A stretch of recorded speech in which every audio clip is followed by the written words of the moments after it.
क्योंकि 5 मई को किसी और एक व्यक्ति का जन्मदिन भी आ रहा है। अगर वही होता तो मुझे आनंद होता।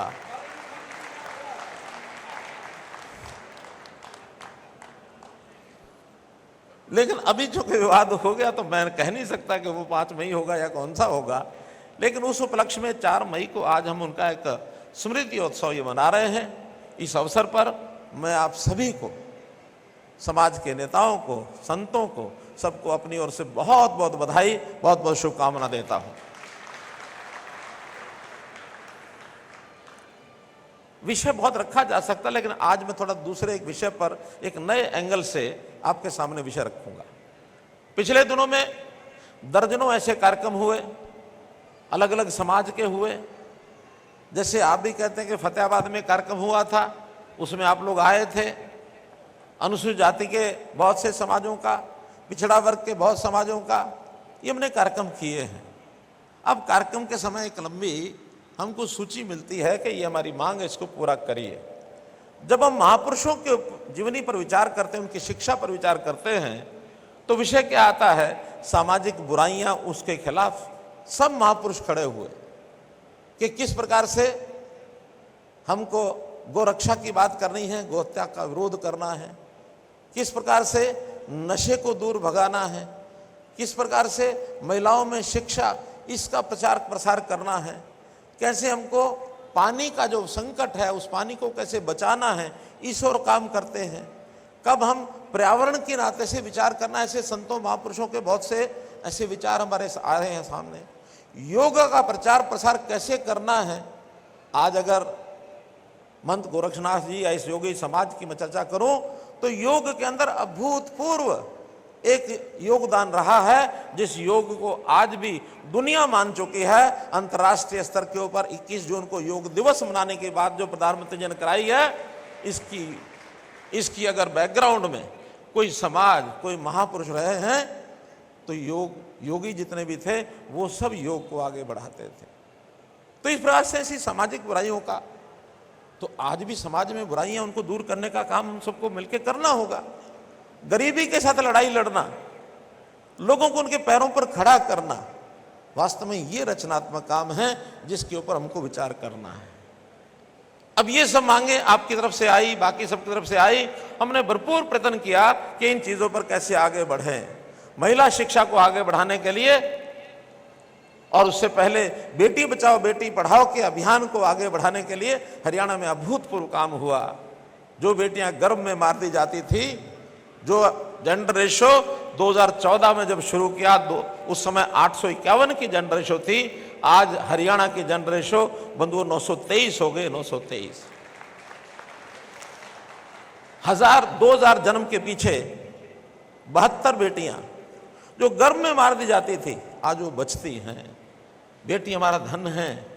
बेटी समाज के अंदर, समाज को आगे बढ़ाने के लिए ये एक प्रकार का, यानी हमारी परंपराएं हैं, ये कैसे बचाना है। बेटी की शिक्षा, 72 कॉलेज हमने खोले, जिसके अंदर 42 कॉलेज केवल महिलाओं के और बाकी 30 कॉलेज जो हैं उसको हमने एजुकेशन यानी को एजुकेट, जो लड़के लड़कियों दोनों का ऐसे कॉलेज हमने खोले। शिक्षा को आगे बढ़ाने का काम हम कर रहे हैं। मित्रों, गरीब की सहायता कैसे की जाए, पहचान कर रहे हैं हम कि कौन गरीब रह गया। उसकी सहायता में उनका पहले डाटा इकट्ठा किया, परिवार पहचान पत्र में उनकी आय कितनी है। बीपीएल इस नाते से पहले 1,20,000 की आय को बीपीएल माना जाता था। हमने कहा कि नहीं, इसको बढ़ाना चाहिए। हरियाणा में 1,80,000 किया, 1,80,000 किया ताकि गरीबों की सहायता की जा सके। उनके राशन कार्ड बनाए, आयुष्मान कार्ड बनाए। जिस परिवार में काम करने वाला व्यक्ति अगर एक भी मिल जाए, उसको काम के लिए कैंप लगा के उसमें बुलाओ। मुख्यमंत्री अंत्योदय परिवार उत्थान योजना, इसको हमने किया।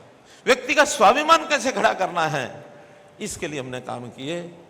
अब ये सामाजिक काम है, ऐसा नहीं है। ये हमारे समाज में भी जो गरीब समाज है, ज्यादातर मैं समझता हूं जोगी समाज की कोई आर्थिक स्थिति बहुत अच्छी नहीं है। उनको व्यवसाय की जरूरत है, उनको हर सुविधा की जरूरत है, लेकिन ये सुविधा इस प्रकार से हम आगे बढ़ा रहे हैं। एक दूसरा प्रकार होता है जो राजनीतिक प्रकार है कि समाज को जातियों में बांट के रखो, जातियों के नाते उनकी डिमांड को पूरा करो।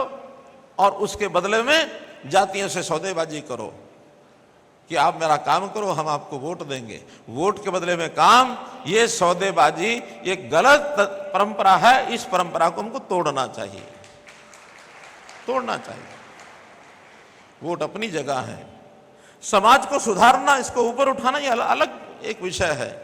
हम सबको मिल करके अगर जाति के तौर पर भी, पंथ के तौर पर भी, महापुरुषों की शिक्षा के हिसाब से भी अगर आगे बढ़ना है तो दूसरी परंपराएं जो हमारी बनी हुई हैं उस पर काम करना चाहिए। हमारी चिंता जरूर सरकार करेगी, जिसकी जो जो जरूरत है उसको हम पूरा करेंगे। हाँ, महापुरुषों की अमरता, उनको याद रखना ताकि हमारी प्रेरणा लगातार हमको मिलती रहे। मंत गोरक्षनाथ जी के नाम से अगर कुछ चीजें अगर प्रदेश में होंगी तो हमेशा हम याद रखेंगे। जब भी हम जाएंगे उनकी शिक्षा के सामने हमारा नतमस्तक हम होंगे। हमारे आराध्य हैं, हमारे देवता, उनको याद रखना। तो इस परंपरा पर हमने हरियाणा में काम किया है और उस नाते से जितनी भी बातें आपने बताई उनमें से बहुत सी बातों का विचार हमने किया है। जिस प्रकार से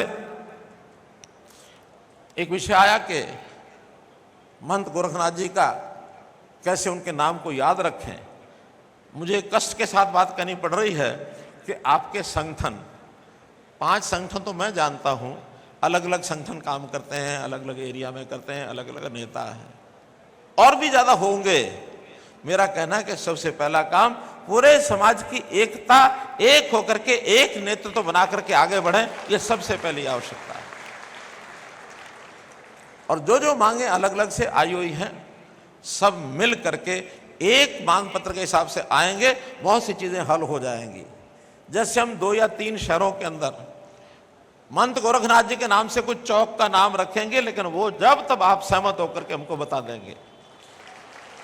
हम 2 या 3 मार्गों का नाम उनके नाम से रख देंगे, आप सहमत होकर के बता दीजिए कि मंत गोरखनाथ जी के नाम से ये मार्ग रखने हैं, बशर्ते कि पहले किसी और का नाम नहीं होना चाहिए, क्योंकि हम किसी दूसरे को तकलीफ भी नहीं पहुंचा सकते, नहीं ना पहुंचा सकते। हमारे जो अपने आराध्य हैं उनके नाम से अलग से मार्ग हम रखें।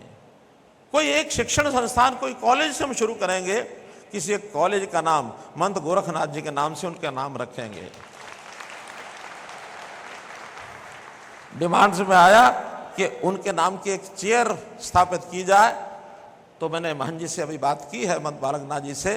तो विश्वविद्यालय बाबा मस्तनाथ विश्वविद्यालय जो स्थलबोर में है, इस विश्वविद्यालय में मंत गोरखनाथ जी की चेयर ये स्थापित की जाएगी, ताकि उनके नाम का, उनकी शिक्षा का एक प्रकार से शोध किया जा सके।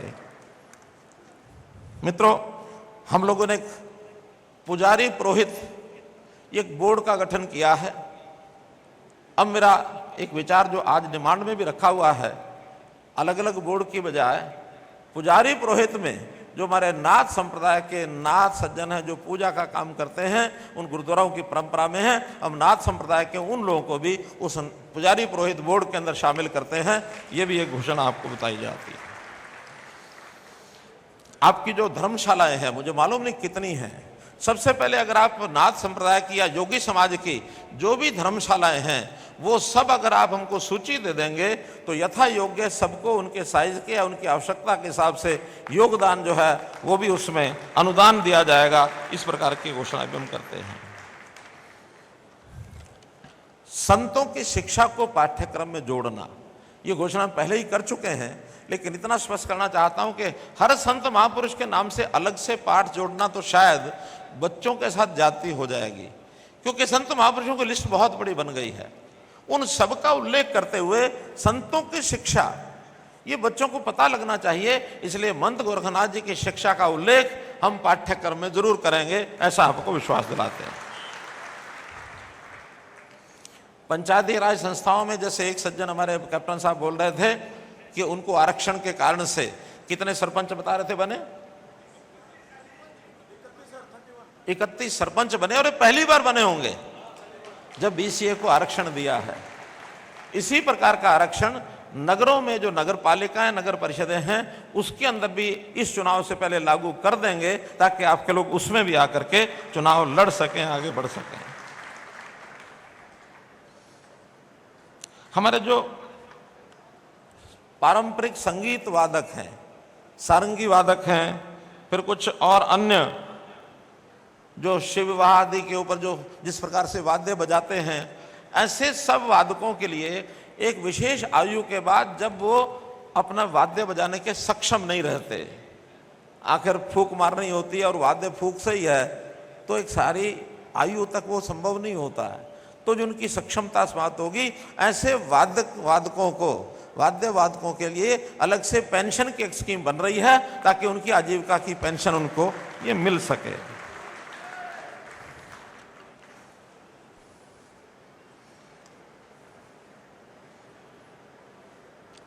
एक मेरा ऐसा भी विचार है कि देखिए, समाज में एक परंपरा भिक्षा मांगने की है, और जहाँ तक मेरी जानकारी है, योगी समाज में बहुत ऐसे लोग हैं जो भिक्षा मांग करके अपना काम करते हैं। कुछ पारंपरिक चला आ रहा है, हो सकता है उस समाज के अंदर मांगने वाले, भिक्षा मांगने वाले लगते हैं कि शायद हमारा यही व्यवसाय है, इस व्यवसाय को छोड़ना चाहिए। ऐसे सब लोगों को हम विशेष शिक्षा, विशेष उनका जो हुनर है उनका विकास करके, उनकी जो स्किल डेवलपमेंट है उसको करा करके उनको अलग से व्यवसाय करने के लिए हम योजना बनाएंगे ताकि इनको कोई व्यवसाय मिल सके, अपनी आजीविका उसमें से वो कमा सकें। एक ये भी विचार आप लोगों में से ही किसी सज्जन ने जोड़ा है, इस नाते से ये सब हम करेंगे। मैं इतना ही कहूँगा कि इन महापुरुषों की जयंतियाँ हम सब मना रहे हैं, और उसमें शिक्षा के आधार पर जो चीज़ें हमारे लिए संभव होंगी, सबसे महत्वपूर्ण बात करेंगे शिक्षा। शिक्षा में हमने आरक्षण पहले से दे दिया है। अब एक आरक्षण की जात पात के नाम से जो लोग कहते हैं इस जाति को यहाँ जोड़ दो, इस जाति को यहाँ जोड़ दो, बहुत सी चीज़ें ऐसी होती हैं दूसरी जातियों से जुड़ी हुई होती हैं। हमने कोई चीज़ कहीं भी अगर करते हैं तो कहीं ना कहीं उसका असर भी जाता है। हम उसमें योग्य विचार करने के बाद जो गरीब है, जिसको आरक्षण पहले नहीं मिला है, उसके लिए विशेष योजनाएं बनाएंगे। लेकिन अगर कोई वर्ग पहले से आरक्षण में आ गया है, उसको अतिरिक्त लाभ देना कई बार कठिन होता है, कई विषय इसमें कोर्ट में भी चले जाते हैं। तो हमने घोषणा की थी कि अगर योगी समाज या घुमंतु समाज, बहुत जातियां उसमें, उन जातियों में से कोई जाति जिसको आरक्षण नहीं मिल रहा, ऐसे परिवार में यदि सरकारी नौकरी पहले से नहीं है तो उनको सबको 5% अंक ये अलग से मिलेंगे, और ये आपके समाज पर भी लागू होता है, तो उनको 5% अलग देंगे। लेकिन किसी को एक बार आरक्षण का लाभ मिला है तो उसको ये कठिन हो जाता है, दो लाभ नौकरियों में मिल नहीं सकते हैं। एक चीज़ और मैं आपको स्पष्ट करता हूँ, मैंने स्वामी जी को बताया है, हालांकि वो पता नहीं क्यों बैठ गया है कि शायद कोई बहुत बड़ा लाभ होने वाला। एक शब्द है डीएनटी। डीएनटी की बात बहुत लोगों ने की है कि समाज को डीएनटी में जोड़ दिया। अब वो जोड़ा कि नहीं जोड़ा मुझे कुछ ध्यान नहीं आ रहा, लेकिन आप लोगों ने उसको विषय जो बनाया मैं स्पष्ट करना चाहता हूँ। डीएनटी क्या होता है? डीएनटी से अगर डी हटा दो तो बनता एनटी। एनटी कभी अंग्रेजों के टाइम पर होता था नोटिफाइड ट्राइब, जो पढ़े लिखे लोग उसको समझेंगे। नोटिफाइड ट्राइब वो होते थे, जैसे थाने में 10 नंबरियों की लिस्ट लगती है ना, कि 10 नंबर ये परमानेंट अपराध करने वाला आदमी है, इससे बच के रहो। ऐसे नोटिफाइड ट्राइब वो होते थे जिनसे समाज को बचने के लिए कहा जाता था। उनका जो व्यवसाय धंधा कोई साहिब का होता था जिससे लोग पसंद नहीं करते थे। ऐसे नोटिफाइड ट्राइब कुछ जातियां होती थी, उनको अलग से पहचान बन गई, नोटिफाइड है, लोग उसको घृणा की दृष्टि से देखते थे। देश आज़ाद हुआ तभी विचार आया कि नहीं, अब हम सब समान हैं। जो नोटिफाइड ट्राइब हैं उनको डी नोटिफाई कर दो, अर्थात उनके ऊपर जो तमगा लग गया है ये गलत समाज का, उसको ठीक करना तो उसको डी नोटिफाई कर दो। तब उनको डीएनटी कहा, और ये कहा कि पिछड़ा हुआ समाज है, इसको थोड़ा आगे बढ़ाना चाहिए, तब वो बना डी नोटिफाइड डीएनटी। हम कहते हैं हमको डीएनटी में जोड़ दो। डीएनटी का मतलब तो पहले नोटिफाई बनो, पहले एंटी बनो। नोटिफाइड का अर्थ मैं शब्दों में बता नहीं पा रहा हूं आपको कि किस टाइप का नोटिफाइड समाज होता था। बता सकते हैं मंच पर बैठे हुए कोई? हाँ, क्या होता था? ये जी जो डकैती डालते थे जब गांव में देहात में, हाँ, तो अंग्रेजों ने 1872 में कानून बनाया था कि ये जातियां, यहाँ के बताओ, सबको पता लगे डीएनटी क्या होता है। हाँ, एंटी अंग्रेजों ने बनाया था 1857 के बाद। हाँ, और 1872 में ये कानून आया था कि जो जातियां समाज को लूटती हैं, डाके डालती हैं, और खास तौर से अंग्रेज जाति को तंग करती हैं, वो थाने में हाजिरी लगाया करेंगी और जब थाना छोड़ेंगे दूसरे शहर में जाएंगी तो उस थाने में हाजिरी लगाया करेंगी। उसको एनटी बोलते थे, नोटिफाइड ट्राइब। और ये 1952 में डीएनटी बनाया था भारत सरकार में 1952 के बाद, परंतु इस पर कोई कार्य नहीं हुआ। वो तो राजनीतिक कारण हो सकते हैं, कुछ और भी कारण हो सकते हैं, परंतु मौजूदा सरकार ने फतेहाबाद में रैली की थी कुछ उसमें फायदा देने के लिए। वो तो सुनिए, वो जो नोटिफाइड पहले थे उन्हीं को डिनोटिफाई किया था। इसमें अगर नया जुड़ना चाहेगा समाज तो जुड़ नहीं सकता वो, क्योंकि नोटिफाइड मतलब जो पहले से जैसे बताया लुटेरे थे, कुछ जो डाका करते थे, उनको तंग करते थे, उनकी एक समाज का एक नाम था जो नोटिफाई हुए थे, उनको हटाने के लिए डीएनटी कर दिया। नया समाज डीएनटी बनाने से बल्कि कई बार गलत अर्थ निकलता है कि पहले इसको एनटी बनाओ फिर इसको डीएनटी बनाओ। तो हमारा समाज क्या एंटी बनना चाहेगा? क्या नहीं बनना चाहेगा। हाँ, पहले जो एंटी में थे वो डीएनटी हुए हैं, उनके उत्थान के लिए जो योजनाएं बनाएंगे वो सारी समाज के हित में आगे भी बनाएंगे। उनकी शिक्षा में, उनके रोजगार में, उनको मुख्य धारा में लाने में किसी को भी अब वो चीज नहीं रहेगी जो कभी अस्पृश्यता, पहले अनटचेबिलिटी होती थी। अब छुआछूत का जमाना नहीं है, हम सब समान हैं, बराबर हैं। तो बराबर होने के लिए डीएनटी की सारी योजनाएं बना करके उनको मुख्य धारा में लाया जाएगा। नया डीएनटी बनाने का कोई परंपरा नहीं है, मैं इतना बताना चाह रहा हूं। इसलिए कि बार बार ये विषय आता, हमको डिनोटिफाई जोड़ दो, हम ये कर दो। मैं अंत में मैं इतना ही कहूंगा कि इस समाज का जो योगदान प्राचीन समय का जब इतिहास है तो ये कह सकते हैं कि आज योगी समाज ही हमारी उन परंपराओं का वाहक है जो कभी हमारे सांस्कृतिक पहचान होती थी। हमारे मंदिर थे, हमारे मठ थे। अंग्रेजों ने और उससे पहले मुगलों ने, अंग्रेजों से पहले मुगलों ने जितना मंदिरों को तोड़ा, उसमें तोड़ने के लिए यानी ना तोड़ा जाए इसका मुकाबला करने के लिए जो योगी समाज ने योगदान किया अभूतपूर्व है। और इसके लिए एक प्रमाण मैं आपको बताता हूं कि नेपाल के अंदर मंत गोरखनाथ जी का चित्र वहां की मुद्रा पर अंकित होता था। जब माओवादियों की सरकार आई तो उन्होंने वो चित्र वहां की मुद्रा से हटा दिया। जैसे हटाया तो वहां विद्रोह हुआ और हमारे गोरखनाथ के जो योगी समाज के लोग हैं उन्होंने विद्रोह के बाद उस माओवादियों का भी सफाया कर दिया। ये इस प्रकार का सिस्टम हमारे यहाँ पहले कभी होता था। योगी समाज का बड़ा स्थान था।